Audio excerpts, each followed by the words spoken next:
दूर गांव में रजनी नाम की लड़की अपने पिता भीमा और माता तुलसी के साथ रहती थी।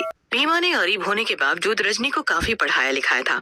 एक दिन भीमा का दोस्त मोती भीमा के घर आता है और रजनी को देखने के बाद बोलता है, अरे भीमा, रजनी बेटी तो बहुत बड़ी हो गई है। छोटी सी थी जब मैंने देखा था। कोई लड़का वड़का देखा तुमने इसके लिए, हैं? मोती की बात सुनकर रजनी शर्माते हुए बोलती है, आप भी न चाचा जी। अरे चाचा जी, मुझे अभी शादी के लफड़े में पढ़ना ही नहीं है। माताजी और पिताजी ने मुझे इतनी मुश्किलों से पढ़ाया है। मैं पहले नौकरी करूंगी, फिर बाद में शादी करूंगी। रजनी की बात सुनकर तुलसी बोलती है, देख रहे हो भाई साहब, मैं इसी चीज से डरती हूँ। अरे अभी शादी नहीं करेगी तो कब करेगी? तुलसी की बात सुनकर मोती बोलता है, बहन जी, आप तो ऐसे ही परेशान हो रही हो। रजनी नए जमाने की लड़की है। अगर वो काम करना चाहती है तो उसे करने दो। मेरी जान पहचान है शहर में। अगर आप बोलो तो मैं इसे वहाँ लगवा देता हूँ। मोती की बात सुनकर रजनी खुश हो जाती है। थोड़ी देर में मोती वहाँ से चला जाता है और रजनी भीमा से बोलती है, पिताजी, मोती चाचा ने जिस नौकरी की बात की है वो मैं करना चाहती हूँ, मुझे शहर जाने दो ना। रजनी की बात सुनकर भीमा रजनी से कहता है, रजनी बेटी, तुम पहले कभी शहर नहीं गई, तुम वहाँ कैसे रहोगी? मुझे तो कुछ समझ नहीं आ रहा। ऐसा कहकर भीमा चुप हो जाता है, लेकिन रजनी के जिद के आगे भीमा और तुलसी की एक नहीं चलती और वो दोनों रजनी को शहर भेजने के लिए मान जाते हैं। रजनी शहर में जाकर नौकरी करने लगती है। वाह, मजा आ गया शहर में रहने में। कितना सब कुछ है यहाँ और जिंदगी कितनी तेज है यहाँ। एक शाम रजनी मॉल में काम कर रही होती है। तभी उसे लगता है कि कोई पीछे खड़ा है। रजनी पीछे पलटती है, लेकिन उसे वहाँ कोई नहीं दिखता। अरे पीछे तो कोई नहीं है, लेकिन फिर मुझे ऐसा क्यों लगा कि कोई पीछे खड़ा है। रजनी फिर से काम पर लग जाती है। तभी एक डॉल उसके सामने आकर गिरती है। रजनी डॉल को देखकर बोलती है, अरे ये गुड़िया यहाँ कैसे आ गई? ये तो दूसरे कोने पर थी। और हाय, कितनी गंदी है ये। रजनी गुड़िया को उठाकर रैक में लगा देती है, लेकिन तभी गुड़िया की पलकें झपकती है। ये देखकर रजनी हैरान रह जाती है और डरते हुए बोलती है, ये गुड़िया तो पलकें झपका रही है, लेकिन ऐसा कैसे हो सकता है? कुछ भी समझ में नहीं आ रहा है। रजनी चुपचाप गुड़िया को रखकर वहाँ से चली जाती है और रात में अपने कमरे में जाकर सो जाती है।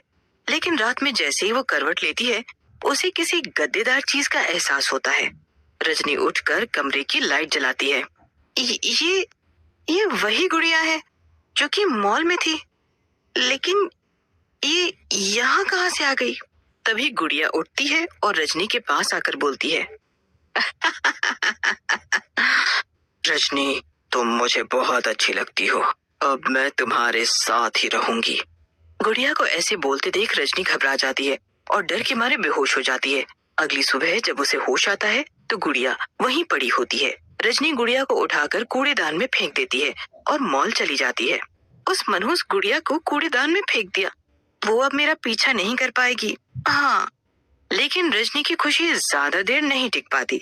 वो गुड़िया उसे मॉल के रैक में लगी हुई दिख जाती है। अरे ये यहाँ कैसे आ गई? मैंने तो इसे फेंक दिया था। मुझे कुछ भी समझ नहीं आ रहा। रजनी अपने साथ हुई सारी बातें अपने साथ काम करने वाले सुरेश को बताती है, जिसे सुनकर सुरेश कहता है, तुम भी ना रजनी, बिल्कुल फिल्मी बातें कर रही हो। भला ऐसा भी कहीं होता है? पीछा करने वाली गुड़िया, मुझे लगता है तुम्हें आराम करने की जरूरत है। ऐसा कहकर सुरेश वहाँ से चला जाता है। रजनी रात में अपने कमरे में सो रही होती है। तभी दरवाजे पर जोर से दस्तक होती है। अब इतनी रात को कौन आ गया? चैन नहीं है लोगों को रात में भी। रजनी दरवाजा खोलती है, लेकिन उसे कोई नहीं दिखता। लगता है कोई बदतमीज दरवाजा खटखटाकर भाग गया। तभी रजनी की नजर नीचे पड़ती है। नीचे वही गुड़िया खड़ी होती है और हंस रही होती है। हा हा हा हा हा हा। क्या हुआ रजनी, डर गई क्या? मैं हूँ तुम्हारी दोस्त गुड़िया। मैं वापस आ गई।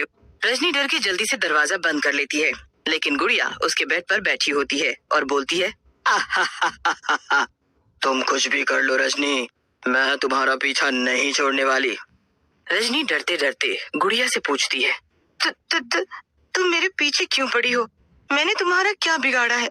मुझे परेशान क्यों कर रही हो? रजनी की बात सुनकर गुड़िया कहती है, हा, सब पता चलेगा, इतनी भी जल्दी क्या है? अब तो मैं तेरे साथ ही रहूंगी हमेशा। और हाँ, अगर ज्यादा तूने चालाक बनने की कोशिश की तो मैं तुझे मार डालूंगी। लेकिन तुम तो एक भूत हो, तुम कैसे रह सकती हो मेरे साथ? इंसान और भूत एक साथ नहीं रह सकते। देखो रजनी, अगर तुम्हें जिंदा रहना है तो तुम्हें मेरे साथ रहना ही होगा, और अगर नहीं तो मैं तुम्हें अभी मार देती हूँ, समझे? गुड़िया की बात सुनकर रजनी चुप हो जाती है और सो जाती है। अगली सुबह उसकी नींद खुलती है। वो गुड़िया उसके पास ही खड़ी होती है। हा, तुम डरो मत रजनी, तुम जिंदा हो और तैयार हो जाओ, हमें ऑफिस भी जाना है। रजनी जल्दी से उठती है और मॉल जाने के लिए तैयार हो जाती है। मॉल में सुरेश रजनी से बोलता है, अरे रजनी, इतनी जल्दी आ गई? और ये गुड़िया कहाँ लेकर टहल रही हो? कल तक तो कह रही थी कितनी गंदी है ये। लेकिन रजनी सुरेश की बात का कोई जवाब नहीं देती और गुड़िया को रैक में जाकर रख देती है और अपना काम करने लगती है। थोड़ी देर बाद सुरेश रजनी के पास आता है। क्या हुआ रजनी? मैंने कोई गलत बात बोल दी क्या तुम्हें? तुम मुझसे बात क्यों नहीं कर रही? सुरेश की बात सुनकर रजनी अपने साथ हुई सारी बात बता देती है, जिसे सुनकर सुरेश बोलता है, बस इतनी सी बात है? अरे उस गुड़िया को तो मैं अभी तोड़ फोड़ देता हूँ। हाँ। ऐसा कहकर सुरेश गुड़िया को उठाता है और फर्श पर फेंकने लगता है, लेकिन तभी गुड़िया उसके हाथ से छिटक जाती है और उड़ते हुए बोलती है, तेरी इतनी हिम्मत, तू मुझे तोड़ेगा? आज मैं तेरी जान ही ले लेती हूँ, समझा? ऐसा कहकर गुड़िया सुरेश के गले में चिपककर उसका खून पीने लगती है। तभी वहां रजनी आ जाती है और चिल्लाते हुए बोलती है, नहीं नहीं गुड़िया, सुरेश को छोड़ दो, इसकी कोई गलती नहीं है, ऐसा फिर कभी नहीं होगा, इसकी जान मत लो। रजनी के कहने पर गुड़िया सुरेश को छोड़ देती है। सुरेश गिरकर बेहोश हो जाता है। शाम को मॉल बंद होने के बाद गुड़िया फिर से रजनी के साथ जाती है। गुड़िया, तुम मेरे पीछे क्यों पड़ी हो? मॉल में और भी तो लोग हैं, तुम उनके साथ भी तो रह सकती हो। रजनी की बात सुनकर गुड़िया कहती है, तुम एक पवित्र आत्मा हो रजनी, और मेरा बदला किसी पवित्र आत्मा के साथ ही रहकर पूरा हो सकता है। गुड़िया की बात सुनकर रजनी कहती है, बदला? कैसा बदला? किससे बदला लेना है तुमको? इस मॉल के मालिक से। उसने मुझे मारकर मेरी लाश को इस मॉल की पार्किंग में दफना दिया है। जब तक मेरे शरीर का अंतिम संस्कार नहीं होगा, मैं भटकती रहूंगी। फिर गुड़िया रजनी को अपने साथ हुई एक एक घटना बताती है, जिसे सुनकर रजनी कहती है, अरे ये तो बहुत बुरा हुआ तुम्हारे साथ। ये मॉल का मालिक तो बहुत ही घटिया इंसान है, इसे जरूर मरना चाहिए। मैं तुम्हारी पूरी मदद करूंगी। शुक्रिया रजनी, इस मॉल के मालिक ने अपने घर और ऑफिस में मंत्रों की मदद से सुरक्षा चक्र बना लिया है। मैं चाहकर भी उसे छू नहीं सकती जब तक वो चक्र नहीं टूटेगा। मैं तोड़ूंगी वो चक्र, बस तुम बताओ मुझे क्या करना है। गुड़िया एक छोटी गुड़िया रजनी को देती है और बोलती है, तुम इस छोटी गुड़िया को उसके ऑफिस या घर पर रख दो, उसका चक्र टूट जाएगा। फिर रजनी अगले दिन मॉल के मालिक जोरावर के ऑफिस में छोटी गुड़िया को रखने के लिए जाती है, लेकिन जैसे ही वो ऑफिस के अंदर पैर रखती है, उसे एक जोर का झटका लगता है। तब तक जोरावर भी वहां आ जाता है और बोलता है, लड़की, तू यहाँ क्या कर रही है और मेरा सुरक्षा चक्र क्यों तोड़ रही है? कहीं तुझे उस गुड़िया ने तो नहीं भेजा? तभी वो गुड़िया वहां आ जाती है और बोलती है, जोरावर, इस बच्ची को मैंने ही यहाँ भेजा है ताकि तेरे बुरे कर्मों की सजा मैं तुझे दे सकूं। तेरा सुरक्षा चक्र टूट गया है, अब तू मरेगा। ऐसा कहकर गुड़िया जोरावर के गले से चिपककर खून पीने लगती है और थोड़ी ही देर में जोरावर को मार डालती है। मेरा बदला पूरा हुआ रजनी, पर अब मुझ पर आखिरी एहसान कर दो। मेरे शरीर का अंतिम संस्कार कर दो ताकि मैं यहाँ से चली जाऊं। फिर रजनी पुलिस की मदद से गुड़िया के शरीर को मॉल की पार्किंग से निकालकर उसका अंतिम संस्कार कर देती है।